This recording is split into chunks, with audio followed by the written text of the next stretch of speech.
criticism. Here we are with a Need for Speed driver drinking Heidegger again. Heidegger.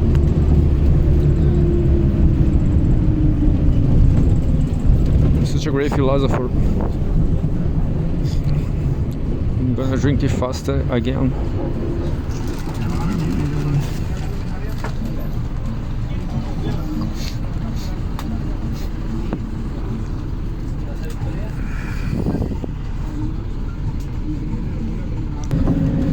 So yeah, I'm drunk. I'm not drunk. It was just a small bottle. This is from Pepe Escobar Telegram. Is huge. The moribund versus the nascent. They're talking about Eurasia, of course. The moribund is the hegemon, the NATO, Italy. I'm sorry by myself. Tariq Marsban, source Al Mayadeen, English, June 23rd, 2024. It says 10 minutes read.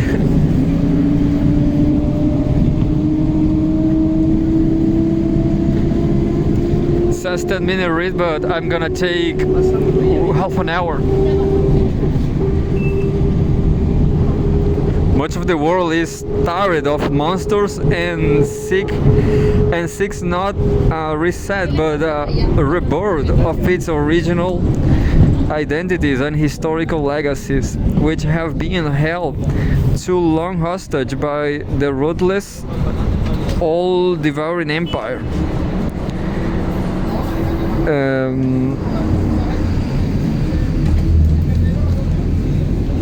Photograph. Seeing as there are currently too many insane people in relationship positions in the Western camp, it seems they are deciding in favor of fighting to the bitter and final end.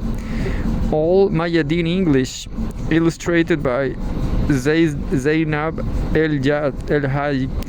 Since the early 1900s, Macinder's Harlan Doctrine dominated the geopolitical mindset and actions of the West, primarily the British, but also Nazi Germany adopted this obsession.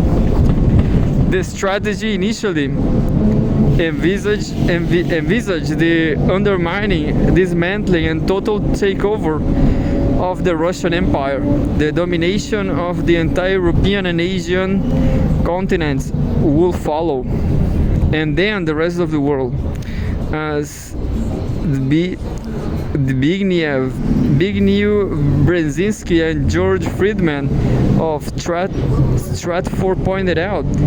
It was always about controlling the rich resources and geopolitical position of Russia and Asia. But following World War II, during the ensuing Cold War, this essentially British agenda no longer seemed to be the order of the day, as the imperial and colonial center of power had shifted away from the UK to the US, and the US had already begun pursuing its many imperial ambitions in other parts of the world to expand its own influence through various wars, proxy wars, and conflicts around the world. Vietnam, Korea, West Asia, Africa, Central and South America. For a while, in historical terms, 1945 to 1989, it seemed as thought the Harlan Doctrine no longer had any relevance. In reality, it led a shadowy existence, as no one spoke about it openly, because a certain group, the neocons, did not yet have enough sway over the politics and public opinion of the US. But we know now that they remained engaged in this agenda behind the scenes. The global geopolitical situation began to shift in the late 80s, and the big change came abruptly in 1989 with the fall of the wall in Berlin and the end of the Soviet Union. The haste and zeal with which first Gorbachev and then Yeltsin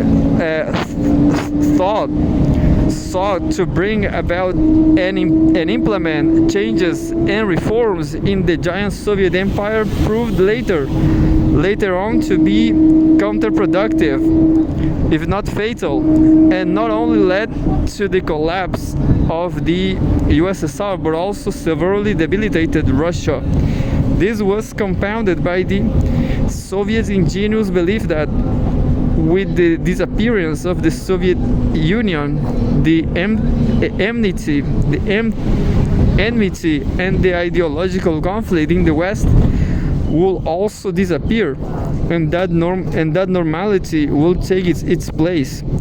Yeltsin to Jeffrey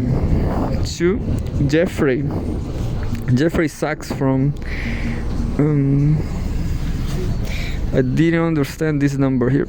We want to be normal, but exactly what the Russians or the Soviets understood back then by normality with regards to capitalism, US imperialism, remains unclear to this day. Following this dramatic downfall, Russia was economically, militarily, politically, culturally, and socially devastated. The Western elites around the neocons, intoxicated with the unexpected victory over their enemy, set out to devour Russia.